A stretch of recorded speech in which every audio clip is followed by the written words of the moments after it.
Online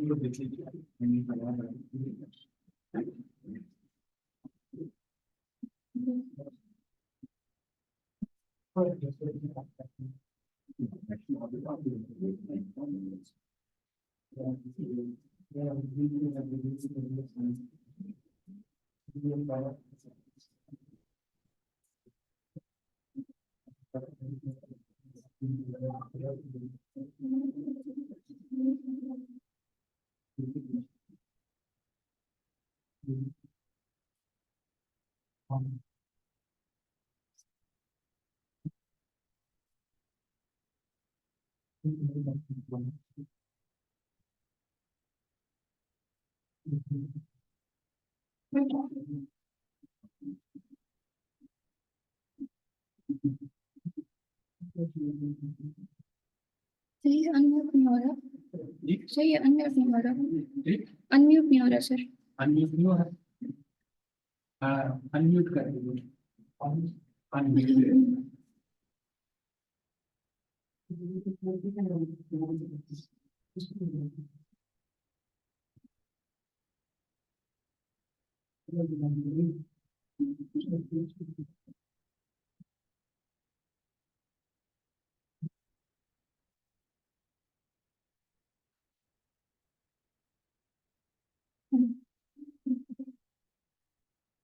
Bismillahirrahmanirrahim. Starting with the greatest name of Allah, the most merciful, the most beneficent. So, ladies and gentlemen, welcome to the second day of the Spring School on the Supercomputing and Parallel Programming, hosted by the Center for AI and Big Data here at Namal University, Miyawali. So, ladies and gentlemen, today we are honored to have with us for today's sessions both the national and international speakers. From our national pool, we have with us Dr. Tasadduk Hussain, the Visionary Director of Center for AI and Big Data at Namal University, and Mr. Muhammad Usman, Research Engineer at Barcelona Supercomputing Center. Additionally, we are delighted to have with us our international speakers, Dr. Antonio Pina, Manager HPC, Accelerators and Communications for HPC, and Dr. Xavier Martel, Manager Parallel Programming Models, will be joining us all the way from Barcelona Supercomputing Center. So once again, a warm welcome to everyone, and let us commence with our today's sessions. So ladies and gentlemen, let's welcome Dr. Tasadduk Hussain for our first session of today on the art of parallel programming. So please welcome Dr. Tasadduk Hussain. Thank you very much. और आज का session कल वाले session से connect करते करते इंशाल्लाह मेरी ऑनलाइन जो हैं उनको आवाज़ ठीक आ रही है? ठीक है सर, सही आ रही है। ठीक, शुक्रिया। तो इसमें मैं स्टेप बाय स्टेप स्टेजेस से कनेक्ट करूँगा किस तरह से हमने एक प्रोग्राम को पैरेलली या ऑब्जर्व करना होता है और किस तरह से उसे हाई परफॉर्मेंस कंप्यूटिंग मशीन्स पे एग्जीक्यूट करना होता है। तो starting from why we need parallel computing, तो ट्रेडिशनली हम सीक्वेंशियली प्रोग्राम लिखते हैं और मोस्ट ऑफ द टाइम हम सीक्वेंशियली ही सोचते भी हैं। और जब हम कोई चीज़ ऑब्जर्व कर रहे होते हैं, जो शुरू में बताया कि आप ऑब्जर्वेशन ले रहे हैं, तो उसमें अभी आप पैरेलल प्रोसेसिंग को इन्वॉल्व नहीं करते, आप एक फिनोमिना ऑब्जर्व कर रहे होते हैं। तो फर्स्ट ऑफ ऑल नॉर्मली हम इसको इस कॉन्सेप्ट नहीं था। ट्रेडिशनली पैरेलल कंप्यूटिंग सिर्फ हाई परफॉर्मेंस या ऐसी एप्लीकेशंस थी जिनमें कंप्यूटेशन ज़्यादा, जैसे weather forecasting, chemical, nuclear, biological processes. लेकिन पिछले कुछ टाइम में, जो पिछली टॉक्स के साथ अगर लिंक करते हुए जो कल परसों होगी बातें, कि डाटा और एआई के या ऐसे मॉडल्स के आने से अब हमारी ज़रूरत इस तरह से होगी है कि हमें हाई एंड पैरेलल कंप्यूटिंग की रिक्वायरमेंट है। तो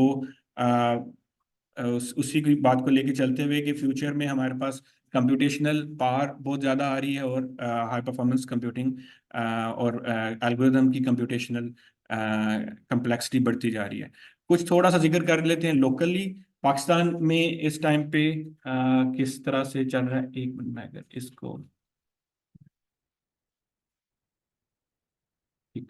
पाकिस्तान में मैंने 2015 से स्टार्ट किया यही पैरेलल प्रोग्रामिंग और पैरेलल प्रोसेसिंग या सुपर कंप्यूटिंग पे टॉक्स देना।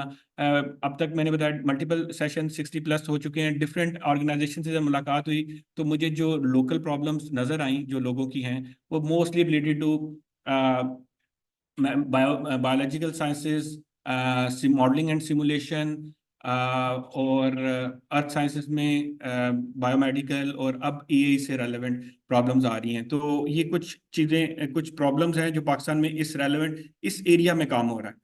और अगर इसी को देखा जाए तो हमारे पास जो इनको सॉल्व करने के मेथड्स हैं जो कन्वेंशनली हम यूज़ कर रहे हैं, वो नॉर्मली हम जिन्हें सुपर कंप्यूटर्स कह रहे होते हैं उनमें थोड़ी बहुत मसले हैं। इससे पहले मैं अगर ये कहूँ अपनी एक्सपीरियंस से, तो most of the time shared memory architecture और डिस्ट्रीब्यूटेड मेमोरी आर्किटेक्चर में एक बहस होती थी रिसर्चर या इसमें।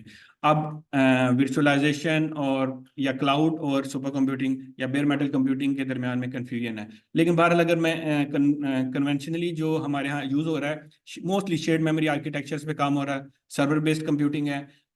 इसका में डिस्ट्रीब्यूटेड शेयर मेमोरी तक जाते हैं, सेंट्रलाइज्ड मशीन्स होती हैं, मोस्टली सिमुलेशन सॉफ्टवेयर बेस्ड होती हैं, कोई ना कोई प्रोग्रामिंग अप्रोच नहीं यूज़ की जा रही होती, सॉफ्टवेयर को टूल को यूज़ किया जा रहा होता है और वर्चुअलाइजेशन पे फोकस किया गया होता है आपकी ऑर्डरिंग या रिसोर्स को शेयरिंग करते हुए वर्चुअलाइजेशन टेक्नोलॉजी की, जो कि अगेन शेड जैसे डॉक्टर आज मतलब मेरी अब HEC का एक आधा प्रोजेक्ट है तो उसमें हम अभी भी ये कन्विंस कर रहे हैं कि क्लाउड और ओपन स्टैक और ओपन HPC या बेयर मेटल इसमें फ़र्क है।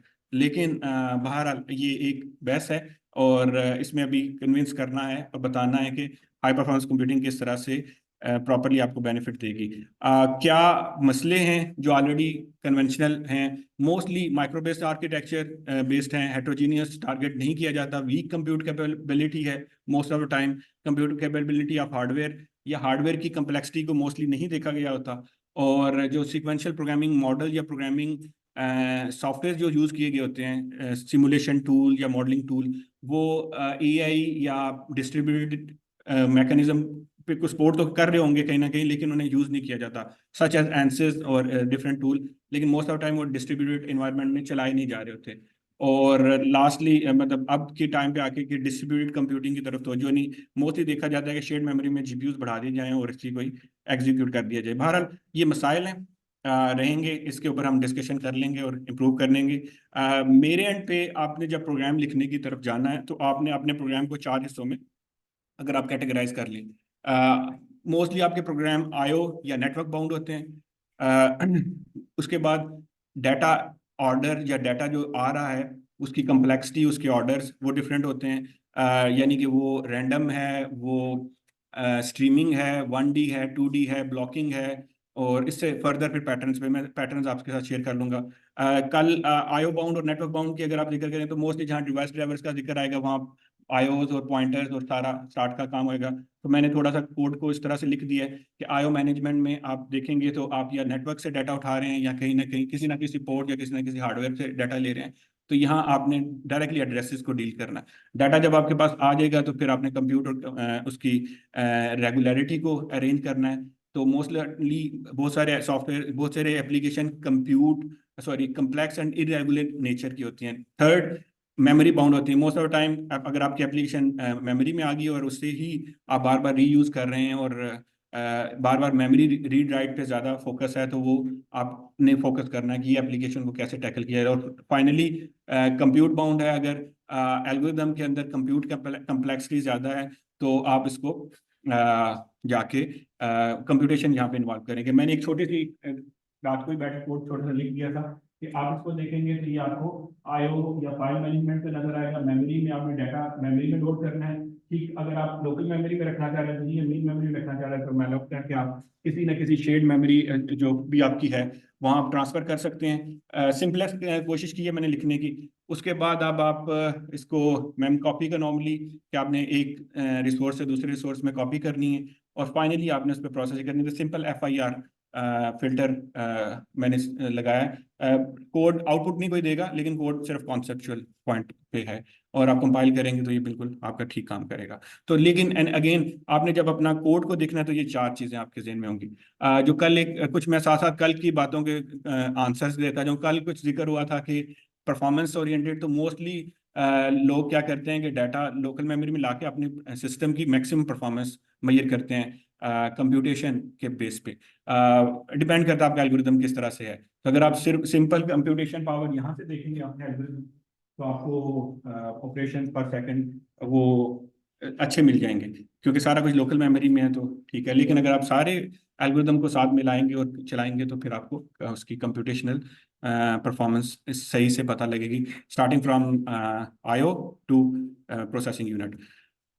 सबसे ए पिक्चर में आपके पास एक जेनेरिक हार्डवेयर एक अज्यूम कर लें जो हमने कल देखा है, पर अब उसको हम ज़रा सिंपल वे में देखते हैं। हमारे पास प्रोग्राम है और दूसरी साइड पे हमारे पास डाटा है जो कि लोकल मेमोरी में है। ये प्रोसेसर को जा रहा है या प्रोसेसर इससे एज अ मास्टर लीड कर रहा है।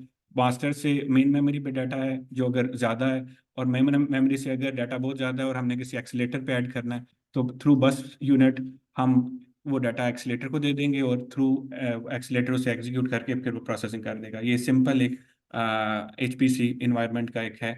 और अगर हमने डाटा कहीं बाहर से यानी कि एक्सटर्नल सोर्स से लेना है तो आईओ कंट्रोलर होगा, वो हमारा डाटा हमें लाके और फिर मेन मेमोरी और फिर मेन मेमोरी से मास्टर यूनिट इसे कंट्रोल कर रहा होगा।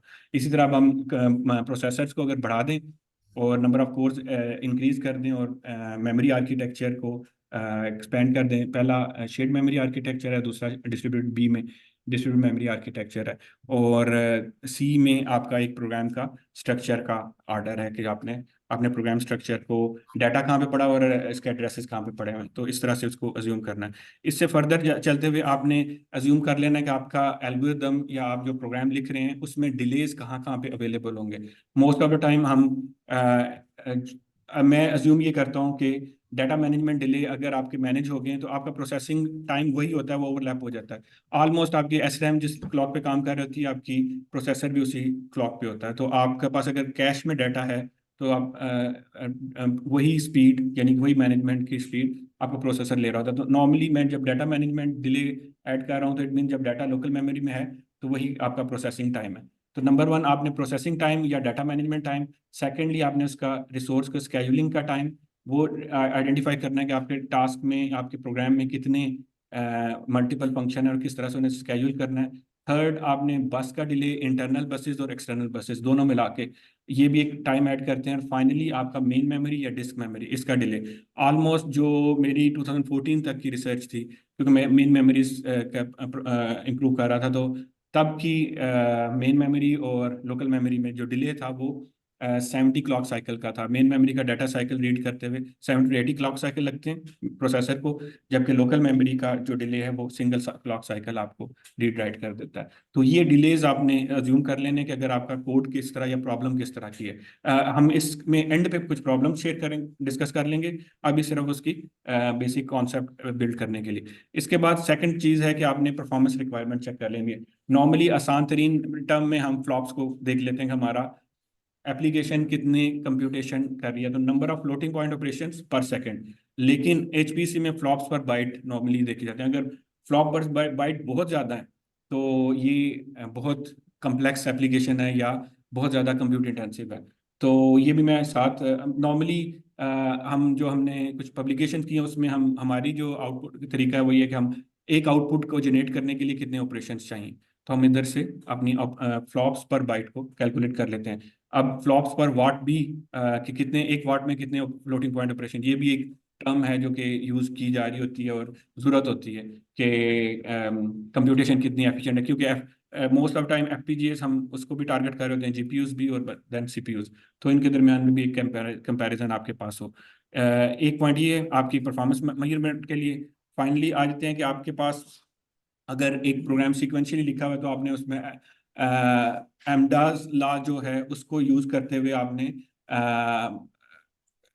अपनी परफॉर्मेंस को आइडेंटिफाई करना है।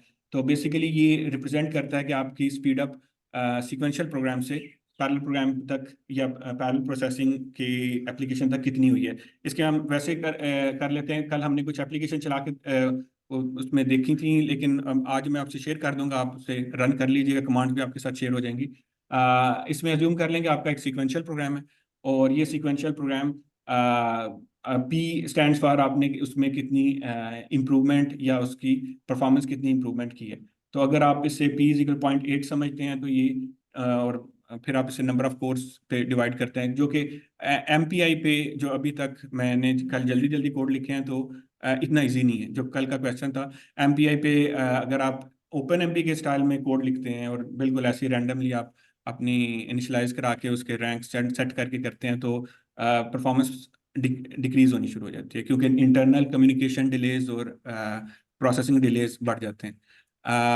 बाकी इसको हम उसमें देखते हैं कोड लिख के, क्योंकि मैंने पुरानी भी प्रोजेक्ट से उठाए हैं तो उसमें भी यही हुआ है कि हमने बकायदा बड़े, मैं आपसे वो रिपोर्ट शेयर कर दूंगा, तो हमने प्रॉपरली एमपीआई और ओपन एमपी को बड़ा प्रॉपरली अरेंज किया है। ओपन एमपी में कुछ हद तक मार्जिन होता है, वो मैं आगे शेयर करता हूँ। अगर डिपेंडेंसीज पता है, शेड और मेमोरी का पता है, तो इजीली हो जाता है। तो एनीवे आपको ये चेक करके रखना है कि कितनी परफॉर्मेंस इंप्रूवमेंट आई है अगेंस्ट इतने नंबर ऑफ प्रोसेसर, तो ये आपकी रियल स्पीड अप होगी।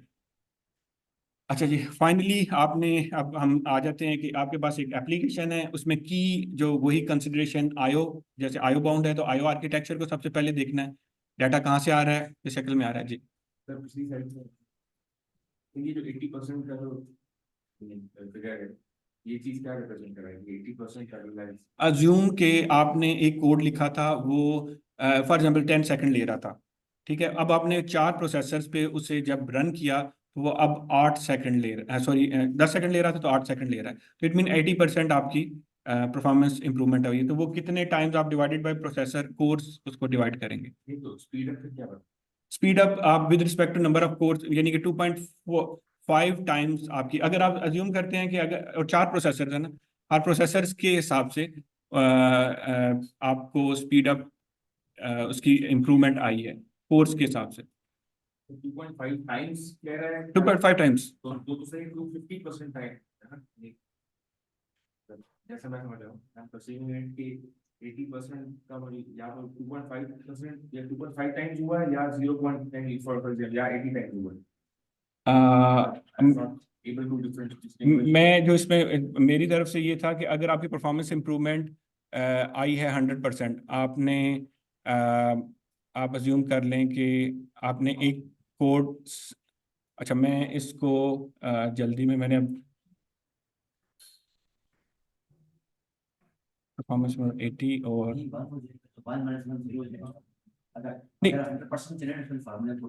अगर आप 100 ऐड करेंगे तो 4 आएगा आपको आंसर।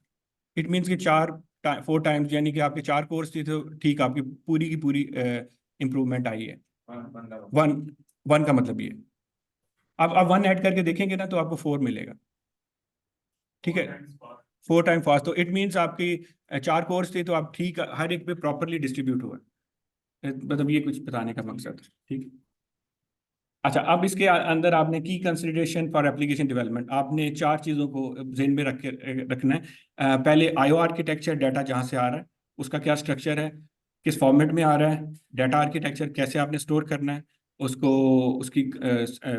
उसकी मेमोरी ऑर्डरिंग और मेमोरी, यहाँ सारा पॉइंटर्स का और स्ट्रक्चर का गेम होगा। थर्ड, हार्डवेयर आर्किटेक्चर, आपके पास किस टाइप का हार्डवेयर है।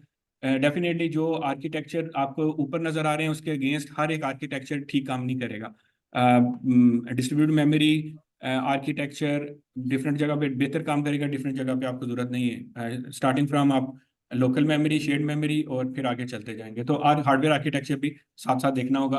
और फाइनली आप फिर अपना कोड किस तरह लिखते हैं, इन तीनों को देखते हुए सॉफ्टवेयर आर्किटेक्चर आपका डिपेंड करेगा। तो सबसे पहले सबसे मुश्किल पार्ट ये होता है कि आपने आईओ से डाटा लेना है।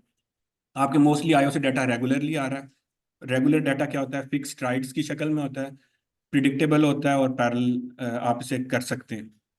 मिसाल के तौर पे आपके पास एक स्ट्रीम आ रही है और स्ट्रीम को अगर आप ब्लॉक की शक्ल में कर लेते हैं तो आप उसे इजीली प्रोसेस कर सकते हैं। आगे आपके पास सी का कोड है जो कि उसकी रिप्रेजेंटेशन दे रहा है, जो कि इजीली प्रोग्रामेबल है।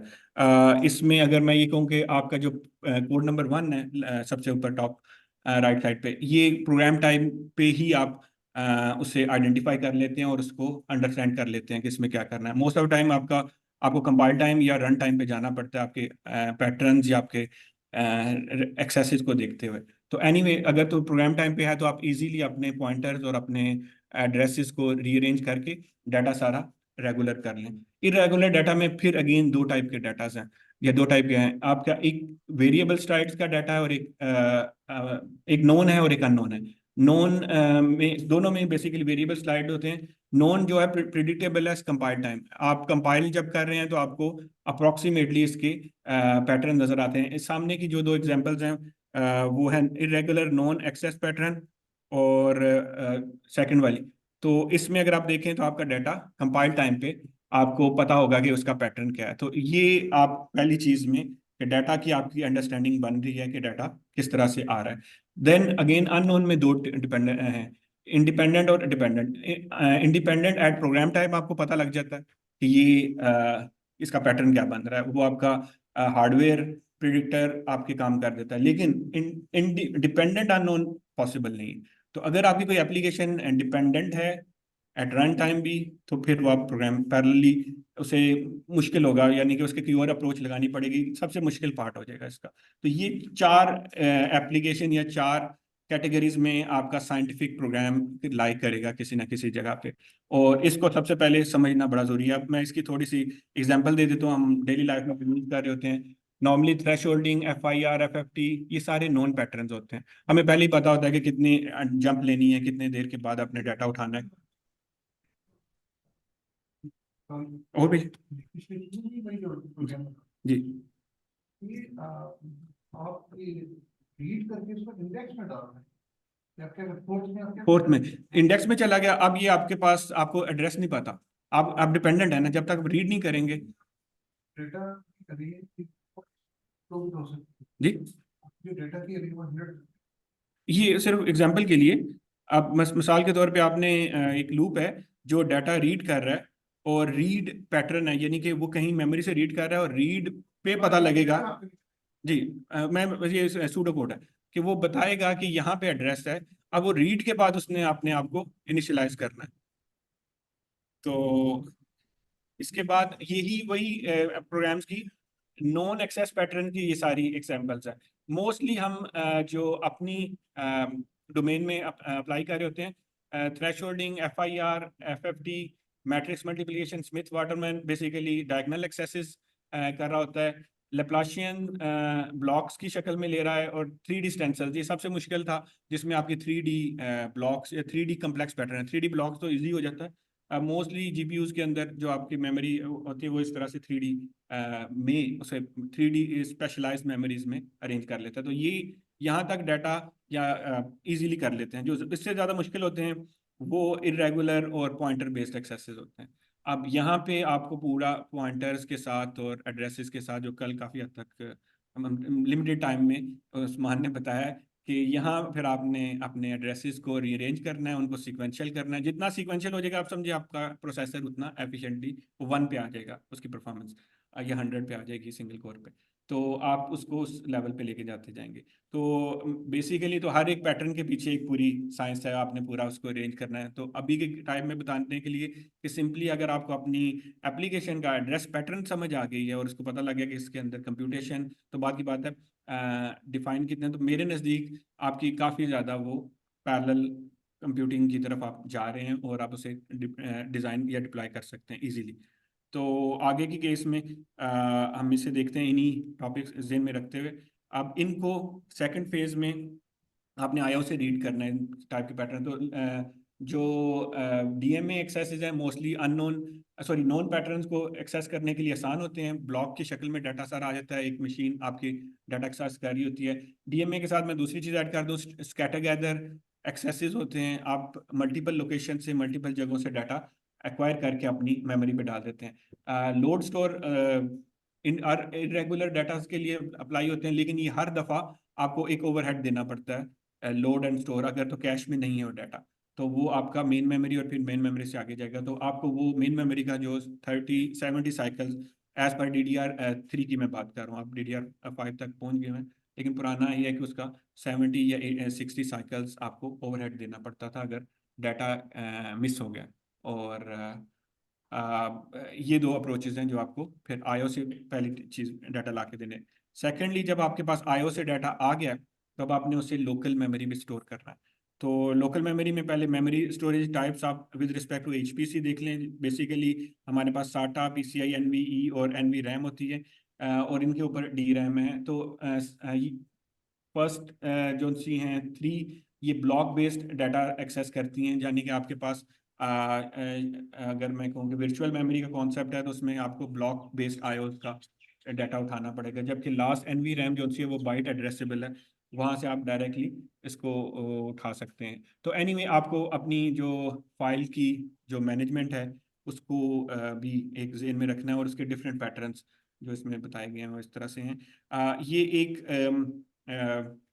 जो टर्म है जो नॉर्मली इस जगह पे मैं ग्राफ ऐड कर देता हूँ, जो मुझे पैरेलल प्रोग्रामिंग में इशू आता था कि ये बेसिकली रिप्रेजेंट कर रहा है कि number of sorry performance of the process या एप्लीकेशन स्टार्ट गेटिंग रिड्यूस्ड। जो कि कल मैंने बड़ी अच्छी ऑब्जर्व की है कि जैसे आप नंबर ऑफ कोर्स इसमें ये है कि 80 से ज़्यादा करते हैं तो आपकी परफॉर्मेंस रिड्यूस होने शुरू हो जाती है। हर केस में नहीं, अगर एफिशिएंटली प्रॉपरली नहीं लिखा हुआ।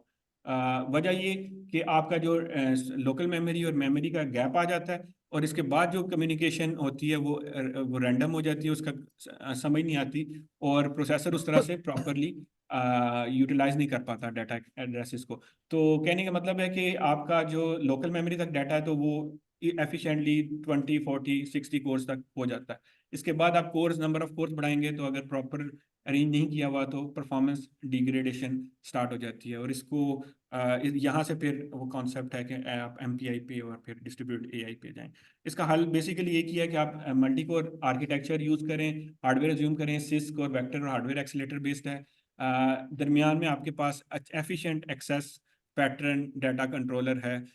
मेरी बेसिकली पीएचडी इस पे थी तो मुझे इसलिए मैं इसकी स्लाइड पे ऐड कर दी है कि आपके दरमियान में अगर एक एफिशिएंट कंट्रोलर है जो कि डाटा एफिशिएंटली उठा के आपके पास दे रहा है, और फिर जितनी भी आप कोर्स बढ़ा लें जो भी कर लें वो बहुत उसकी परफॉर्मेंस इंप्रूवमेंट बेहतर हो जाती है। तो यहाँ तक आपका डाटा आर्किटेक्चर में आपने जी मल्टीपल टाइम डिलेज की वजह से प्रोसेसेस या थ्रेड्स ने जब स्टार्ट होना है तो उन्होंने मल्टीपल एक्स्ट्रा टाइम लेना है। मैंने जो ऑब्जर्व किया था, मैं फिर पुरानी बता रहा हूँ अपनी रिसर्च, कि 70% ऑफ योर टाइम जो सादा एप्लीकेशन का प्रोसेसर आइडल स्टेट में रहता है। तो उस आइडल स्टेट को ख़त्म करने के लिए आप जितना प्रॉपरली आईओ का डाटा लोकल मेमोरी में होल्ड कर दें, और लोकल से मराद मेमोरी पे ले आएं, और मेमोरी से पैटर्न प्रॉपरली उसे फीड करें। अब एप्लीकेशन का अगर पैटर्न डिफरेंट है स्ट्रीमिंग और 1D 2D के लिए नहीं, कम्प्लेक्स पैटर्न्स के लिए, तो फिर वो एप्लीकेशन प्रोसेसर जो सा वो फुली यूटिलाइज करें तो फिर उसकी परफॉर्मेंस आपको बिल्कुल ठीक मिलेगी। ये कॉन्सेप्ट ये। थर्ड हार्डवेयर आर्किटेक्चर है। कल हमने काफ़ी हद तक हार्डवेयर आर्किटेक्चर देख लिए हैं, मैं दोबारा से थोड़ा सा उसे जल्दी से गुजार देता हूँ कि ये आर्किटेक्चर आपके पास अवेलेबल है। हम ज़्यादा लास्ट 3 वाले को देख रहे हैं, multi core processor architecture, GPU architecture. FPGAs मैंने ऐड किया है क्योंकि एफपीजीएस हम अपनी मैं जो रिसर्च के जो अभी के प्रोजेक्ट्स हैं उसमें जो हम जहाँ पे एफपीजीएस की भी ज़रूरत पड़ती है, और एफपीजी एनएसएन एक्सेलरेटर हमें कैसे फ़ायदा दे रहा है। तो मोस्टली आप जीपीयू से तो इसे कंपेयर नहीं करते, लेकिन बहुत सारी जगहों पे हमारे प्रॉब्लम में एफपीजीएस को हमने इस्तेमाल करना पड़ जाता है। तो वो कैसे है वो मैं आपसे शेयर करता हूँ। इन शॉर्ट, आपका पैरेलल कंप्यूटिंग रिसोर्सेज में क्या होगा, a single computer with multiple processor, या single computer multiple processor GPU FPGA accelerators के साथ सेकंड फेज में। और फिर फर्दर है कि आपके यही units interconnected with each other through network. और उसकी एक सिंपल सी एग्जांपल ये है कि आपके पास कंप्यूट नोड्स हैं और लॉगिन नोड है, मास्टर्स के ऊपर जॉब चल रही है। जॉब को जो एक कल था कि स्लर्म के थ्रू आप चला सकते हैं। हमारे केस में अभी हमने सारा हैंड्स ऑन कर रखा हुआ है, तो हम अज्यूम करेंगे कि आप सारी चीज़ें खुद से कॉपी करें, खुद से उसे डिप्लॉय करें। तो चीज़ ये है कि पहले आपने अपना प्रोग्राम कॉपी कर लेना, प्रोग्राम लिख लेना है, जो भी प्रॉपरली हो जाएगा उसको आपने कॉपी कर लेना है सारे उसके नोट्स पे, और फिर आप उसे रन करेंगे एमपीआई के थ्रू तो वो उसको एग्जीक्यूट कर लेगा, रिसीव कर लेगा, क्योंकि हमने शेयर्ड मेमोरी नहीं इसमें रखी हुई। तो यहाँ तक आपका हार्डवेयर आर्किटेक्चर आता है। फाइनली जिस पे इसके बाद असल में आप सॉफ्टवेयर लिखने के ज़्यादा करीब होते हैं। तो इसके बगैर अगर आप सॉफ्टवेयर आर्किटेक्चर पे आएंगे, आपको आईओ मेमोरी और इसका कॉन्सेप्ट नहीं है तो आप पैरेलली थिंकिंग कर नहीं सकेंगे विद रिस्पेक्ट टू प्रोग्रामिंग। वैसे तो मैं मतलब कहूँगा कि हम डेली लाइफ में हम पैरेलली प्रोसेसिंग सोच भी रहे हैं, कर भी सकते हैं, लेकिन उसको छोड़ के अगर हम सॉफ्टवेयर लिखना चाहते हैं तो हमें पहले ये चीज़ें पता होंगी। 4 अप्रोचेज हैं: instruction level parallelism, data level parallelism, thread और टास्क लेवल पैरेललिज्म। तो जो सर और बेसिकली इनमें आपके पहले तो इंस्ट्रक्शन लेवल, आप इंस्ट्रक्शन को ही किस तरह से प्रॉपरली सेपरेट कर सकते हैं। डाटा लेवल पैरेललिज्म में आप वैसे तो हम इसमें एक बिट लेवल भी है, लेकिन वो एफपीजीएस के लिए आपको सपोर्ट होती है, लेकिन डाटा लेवल पैरेललिज्म में आपने डाटा को एग्जीक्यूट कर लेना। तो पहले 2 जो से हैं वो अमूमन हम सिंगल कोर और शेयर्ड मेमोरी आर्किटेक्चर के लिए इजी हो जाता है। टास्क या थ्रेड लेवल पैरेललिज्म आपने जब उसको टास्क लेवल जब आपने उसको डिफरेंट और प्रोसेसर्स पे ऐड करना है और मल्टीपल टास्क को डिफरेंट और टास्क में यूजिंग थ्रेड आप एग्जीक्यूट कर लेते हैं। तो ये है नॉर्मल सीक्वेंशियल कोड का अप्रोच। ये है कि आपके पास एक प्रॉब्लम है, आपने प्रॉब्लम को अब ज्यूम कर लेंगे, आपने डिवाइड कर दिया है। अब इसमें अगर मैं ये कहूँ, अगर मैं पंखा चला दूँ तो अगर इसमें ये है कि आपकी एप्लीकेशन की जितनी भी टास्क होंगी उसको आईओ, मेमोरी और फिर कंप्यूटेशन और फिर इसकी पाइपलाइनिंग, ओवरलैपिंग, ये फिर नेक्स्ट डिपेंड करेगा। तो इसको अगर मैं इस तरह से देखूं कि मेरे पास एक टास्क है, उसको मैंने फर्दर सब डिवाइड कर दिया और उसको मल्टीपल सीपीयूज के तोड़ के ऐड कर दिया, तो ये पैटर्न इस तरह से बनेगा। सिंपलेस्ट लेवल पे अगर मैं ये कहूँ कि मेरे पास एक कोड है, तो कोड सबसे टॉप मोस्ट पे ये समझ अज्यूम कर लें कि हमारा आईओ इनपुट आउटपुट डाटा आ रहा है। तो अगर हमारे पास वो डाटा की मैनेजमेंट या डाटा प्रॉपरली लोकल मेमोरी में प्लेस्ड है, तो उसके बाद हमने उसकी दूसरा काम करना है। पहले 2 चीज़ें हमने पहले उसे अरेंज कर लेना है कि वो डाटा सारा हमारे पास at the time of processing available है और प्रोसेसर को एक सफिशिएंट टाइम हो कि वो प्रिडिक्ट कर उसे प्रीफेचिंग करके उसके पास पड़ा हुआ हो। जब उसके पास डाटा होगा तो फिर आपने सेकंड फेज में देखना है कि उसके अंदर डिपेंडेंसीज क्या है। प्रोसेसिंग जब रन टाइम पे आपका जो चीज़ एंड होगी, अगर तो डाटा की डिपेंडेंसीज हैं ज़्यादा, और फिर आपने उसको फर्दर कोड के अंदर उसे तोड़ना है और डिपेंडेंसीज को ख़त्म करना है। तो इस केस में अगर आप देखें तो ए डिपेंडेंट है 10 है, बी 20 है, ये कहीं बाहर से आईओ सोर्स से आ रहा है, मैं उस पर अभी नहीं कर रहा, वो आपके पास लोकली इजीली डाटा अवेलेबल है। अब सी ने ए प्लस बी, सी नहीं एग्जीक्यूट हो सकता जब तक ए और बी प्रोसेस नहीं होते, और डी नहीं हो जाएगा जब तक ए और बी नहीं होते, लेकिन सी और डी को आप पैरेलल प्रोसेस कर सकते हैं। फर्दर इसी तरह ई डिपेंडेंट है सी पे, तो फर्दर ये आपकी डिपेंडेंसी। तो इससे कंट्रोल डाटा फ्लो ग्राफ आप अगर बना लें अपने प्रोग्राम का, तो आपका 70-80% प्रोग्राम तकरीबन कंप्लीट है। और ये नेक्स्ट है। फिर इसके बाद आपने internally process, memory management, concurrent synchronisation और इंटर प्रोसेस कम्युनिकेशन, इनको साथ साथ दिखना है। प्रोसेसेस में आपने दिखना है कि आपके एक सिंगल थ्रेड जो सा है वो फर्दर, अच्छा इसमें डेफिनेशन मैंने दे दी है कि थ्रेड और टास्क की। तो बेसिकली एक प्रोसेस मल्टीपल थ्रेड चला सकता है और उसके अंदर सारा मैनेजमेंट होता है। थ्रेड फर्दर मल्टीपल टास्क या मल्टी टास्क को मैनेज कर रहा होता है। तो इस तरह से आपकी प्रोसेसिंग एग्जीक्यूट होती है। सेकेंडली, मेमोरी मैनेजमेंट में आपने हीप स्टैक दोनों को टारगेट करके रखना होता है। मेन मेमोरी पे डाटा क्या है, मेन मेमोरी से लोकल मेमोरी पे किस तरह से आ रहा है, किस तरह से उसकी मैनेजमेंट हो रही है और प्रॉपर ऑर्डरिंग किस तरह हो रही है, इसमें सारा वो पैटर्न्स और आपने उसको अरेंज करके जितना आपके पास लोकल मेमोरी में डाटा आ जाएगा वो मेमोरी मैनेजमेंट इसके हो जाएगी। फर्दर ये दोनों चीज़ें कंप्लीट है तो आपकी जो टास्क है या थ्रेड जो है वो स्केड्यूलिंग उसकी कैसे करनी, और स्केड्यूलिंग में आप इसको टाइमलाइन कैसे सेट करते हैं, पाइपलाइनिंग कैसे करते हैं, ओवरलैपिंग कैसे करते हैं, और किस बेस पे किस अप्रोच के साथ करते हैं। मोस्ट ऑफ द टाइम आप ऐसी टास्क को पहले रन कर देते हैं जो टाइम बाकी टास्क को रोक देगी। तो टास्क मैनेजमेंट में ये स्केड्यूलिंग में बेसिकली बड़ा क्रिटिकली देखना है कि आपके मैं बेसिकली फिर टास्क शेड्यूलर का एक एल्गोरिथम लिखा था एफपीजीएस पे, जो कि आईओएस को देख रहा होता था, मेमोरी मैनेजमेंट को देख रहा होता था, प्रोसेसिंग को देख रहा होता था और ये देखता था कि कौन सा टास्क ज़्यादा टाइम ले रही है, कौन सी इनमें से, और कौन सी कम टाइम ले रही है, उनको फिर वो स्केड्यूल खुद रन टाइम कर देता था। तो इन एनी वे स्केड्यूलिंग को आपने इसमें ऐड करना होगा और फिर फर्दर सिंक्रोनाइजेशन की वो सारी आपस में चीज़ें सिंक्ड हैं। और इंटर प्रोसेस कम्युनिकेशन आपकी उसकी आपने फिर विद इन द थ्रेड्स आपने उसको ऐड करके रखना है।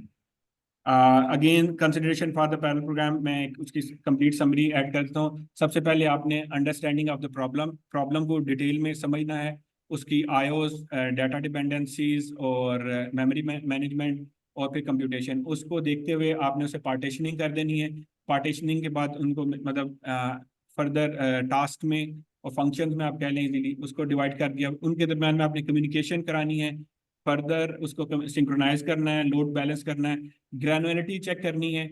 यहाँ मैंने वो ये बाद में स्लाइड में ऐड किया है कि कल मैं बुक से दोबारा इसे चेक किया है, तो ग्रैनुलरिटी में ओपन एमपी अच्छी ग्रैनुलरिटी देता है शेयर्ड मेमोरी आर्किटेक्चर में, और एमपीआई नहीं देता ये एज पर द बुक।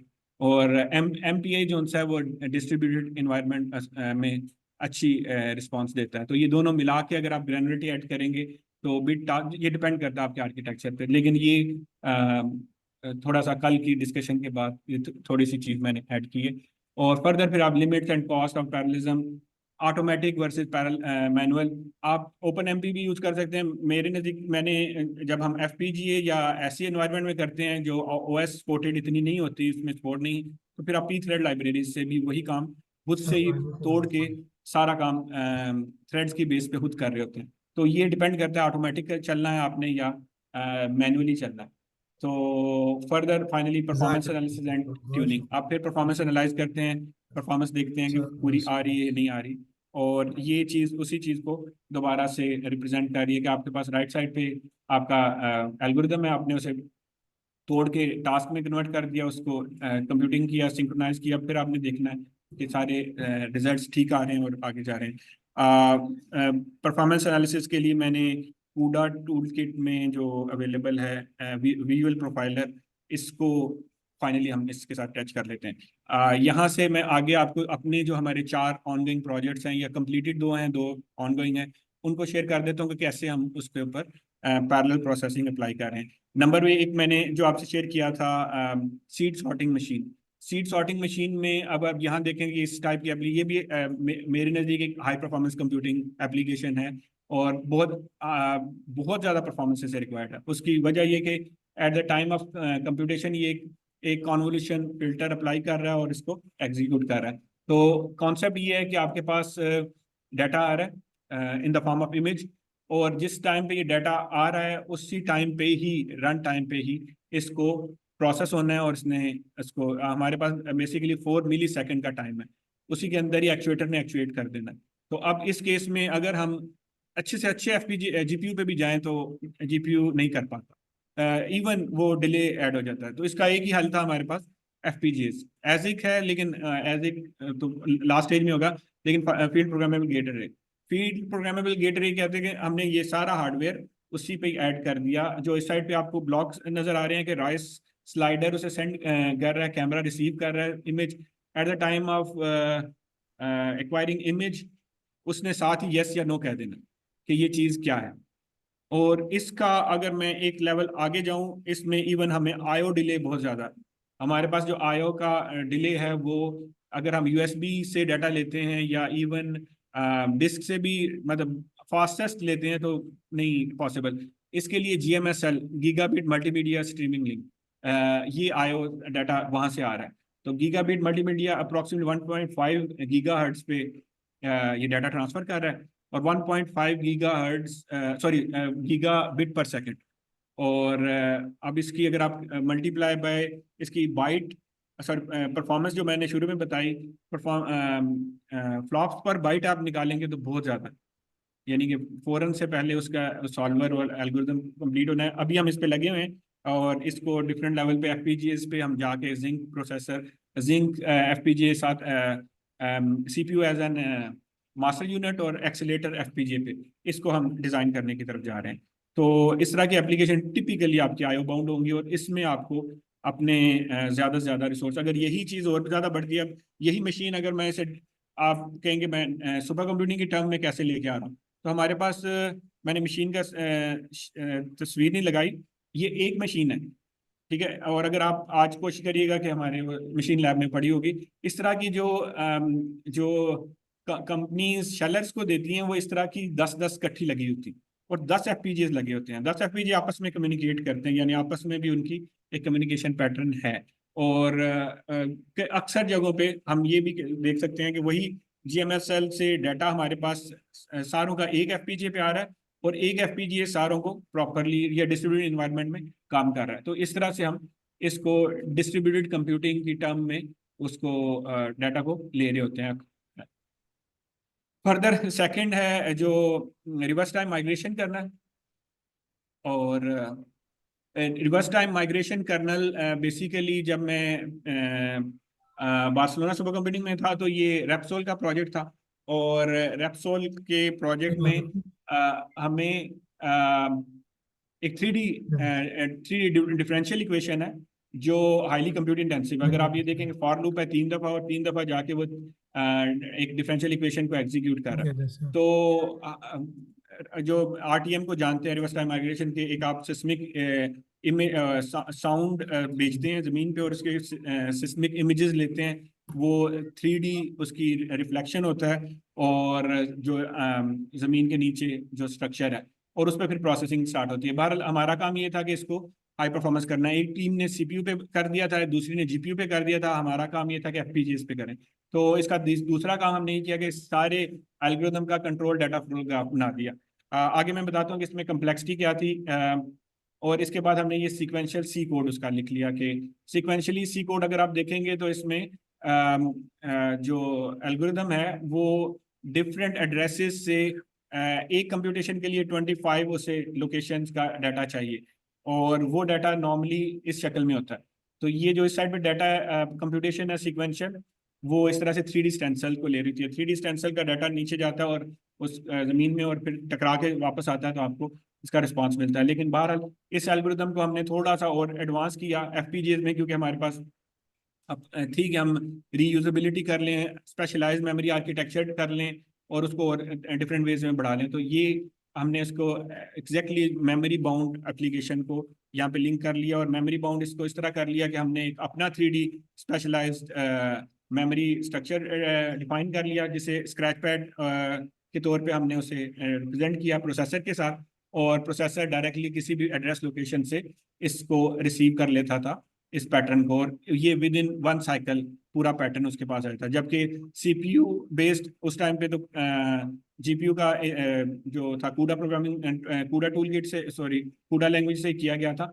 लेकिन मैं सीपीयू को या मल्टी कोर को जानता हूँ तो उसमें ये इतना एफिशिएंटली परफॉर्म नहीं था करता। एफपीजी की परफॉर्मेंस बहुत अच्छी आई थी। एफपीजी का एक लिमिट थी कि हम उस क्लॉक फ्रीक्वेंसी पे ऑपरेट नहीं कर पा रहे थे जिसपे प्रोसेसर चल रहा है। तो एनीवे ये सेकंड पार्ट हो गया जो कि मेमोरी बाउंड टाइप की एप्लीकेशन का हो गया। तो वो अगर है तो आपने डायरेक्टली अपने मेमोरी आर्किटेक्चर को देखना है कि क्या वो उस तरह से डाटा को हैंडल करने की कैपेबिलिटी रखता है, और कंप्यूटेशन इसका फर्दर है। अच्छा, फर्दर हमने इसको और मेमोरी आप कह लें आर्किटेक्चर को ही हम और कम्प्लेक्स करते गए और उसमें हमने नई नई डिफरेंट रीयूजेबिलिटी को ऐड किया। और जो मेरा पॉइंट ये था कि हमने इसमें हम चले गए थे कि run time sorry compile time या रन टाइम से पहले हम एक प्रिडिक्शन भी कर लेते थे कि नेक्स्ट एड्रेसेस किस टाइप के होंगे, क्या होंगे। तो ये इसका ये था। थर्ड था जिसमें हमने जर्नल ऑफ, अच्छा ये पहले हमने साथ साथ पब्लिकेशंस भी हैं, हमने उसको डिफरेंट कॉन्फ्रेंसेस और जर्नल्स में पब्लिश किया हुआ है। ये जो सबसे अहम है जिसमें हम फिर जाना चाह रहे हैं विद अब नए हार्डवेयर आर्किटेक्चर और सुपर कंप्यूटर, ये था improved phase unwrapping algorithm.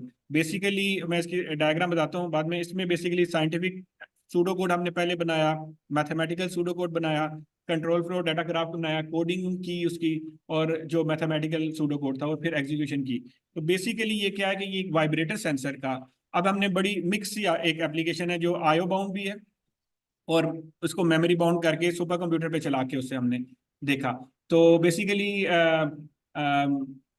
IPM basically vibrator sensors में इस्तेमाल होता है, और अगर आपका कोई चीज़ वाइब्रेट कर रही है तो उसकी vibration basically in the form of signal है।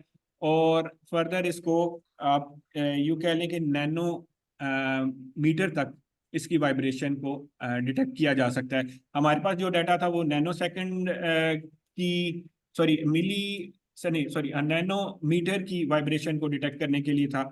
हमने इसका पहला पार्ट ये लिखा कि हमने साइंटिफिक सूडो कोड लिखा।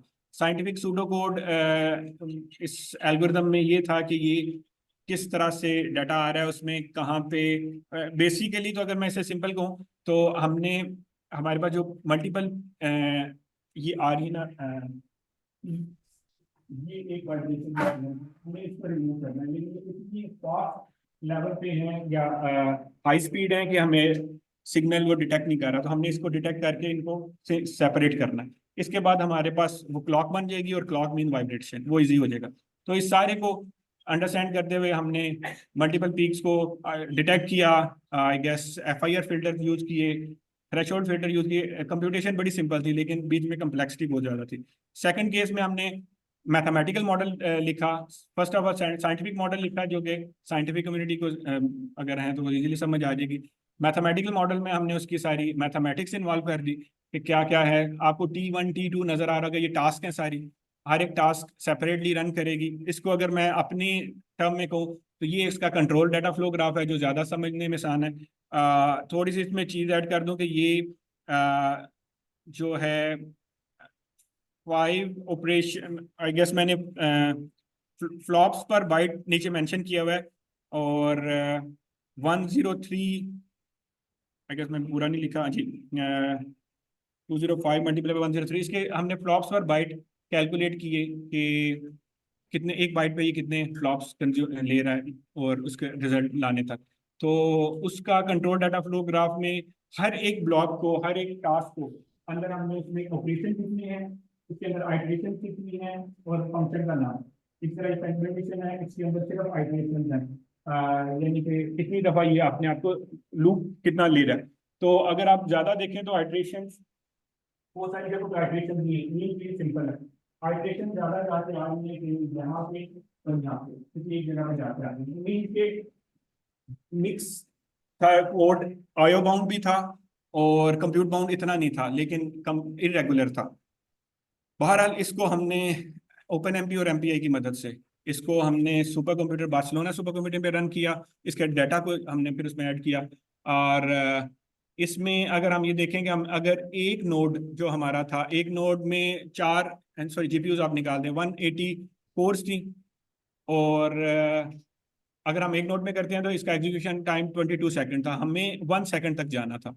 यानी कि हमारा 1 सेकंड में वाइब्रेटर सेंसर बताया कि वाइब्रेशन कितनी हो रही है। तो वो करते करते हमें 32 नोड्स तक अपना कोड को डिस्ट्रीब्यूट किया तो जाके हमें मिला अपने रिक्वायर्ड रिजल्ट। और वो भी परफॉर्मेंस इम्प्रूवमेंट नॉर्मल थी, ठीक ही है, यानी कोड स्केलेबल है। और लेकिन इस पे काफ़ी मतलब मुश्किल से हमने एमपीआई को इसमें एग्जीक्यूट किया।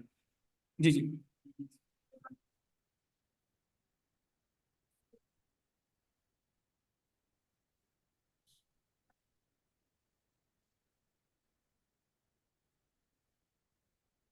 जी, पहले हमने एक किया तो हमें 22 सेकंड में कंप्यूटेशन कंप्लीट हुई।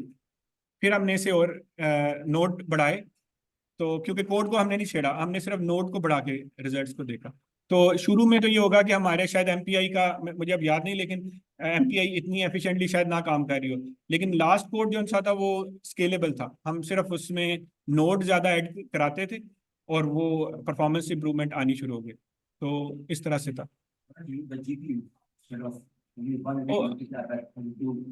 जी, पब्लिकेशन में हमने डिस्ट्रीब्यूटेड सिस्टम, ठीक है आपकी बात, जीपीयूज इसको डेफिनेटली ज़्यादा बेहतर कर देगा। ठीक है, एफपीजीएस भी एक ऑप्शन, इससे पहले यही काम हमने एफपीजीएस पे किया हुआ है, वो भी सेकंड्स में चला जाता है कि एम्बेडेड सिस्टम में ठीक है, लेकिन मल्टी नोड पे जाके चेक करने के लिए कि क्या ये कॉन्सेप्ट या उस तरह से डिस्ट्रीब्यूटेड इन्वायरमेंट में आते हैं।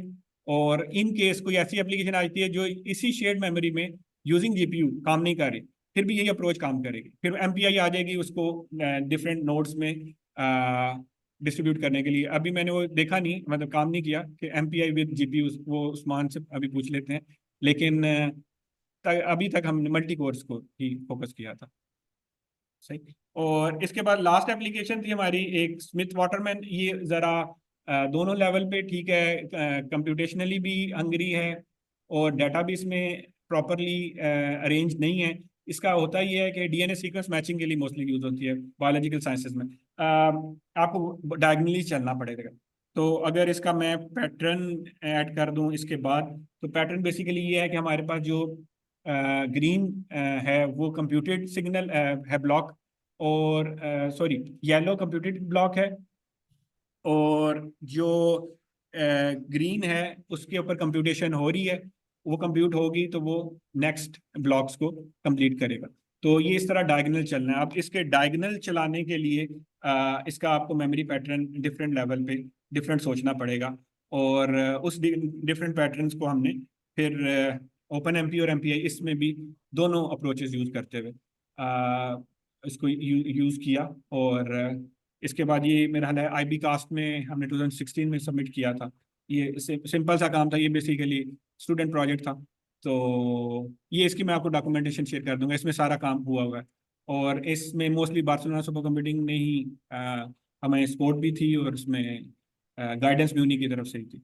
फाइनली ये कैसे एग्जीक्यूट हुआ, ये इस तरह से था कि हमने मास्टर नोड पे एक ऐड किया। ये फाइनली आपके पास सारा एक आ जाएगा उसका स्ट्रक्चर कि एमपीआई के थ्रू हमने through network switch different nodes पे प्रोसेस रन कर दिए, और मेन जो प्रोसेस था वो मास्टर नोड पे एग्जीक्यूट हो रहा था। तो ये एक कम्बिनेशन था सारा कि आप पैरेलली अप्रोच को लाके फिर फाइनली डिप्लॉय करते हैं इसके ऊपर हार्डवेयर आर्किटेक्चर के ऊपर। हार्डवेयर आर्किटेक्चर आपका फिर फाइनली है। तो that was the last slide. और इसके साथ अगर कोई क्वेश्चन है तो, और या फिर हम नेक्स्ट सेशन की तरफ जाएं। ठीक है, शुक्रिया शुक्रिया उस्मान।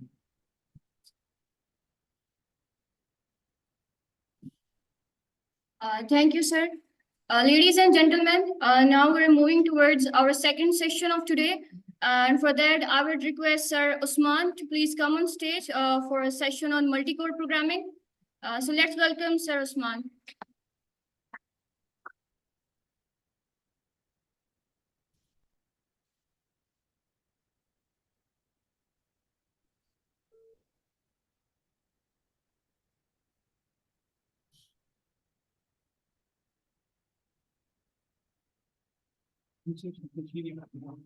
ऑनलाइन होते तो बता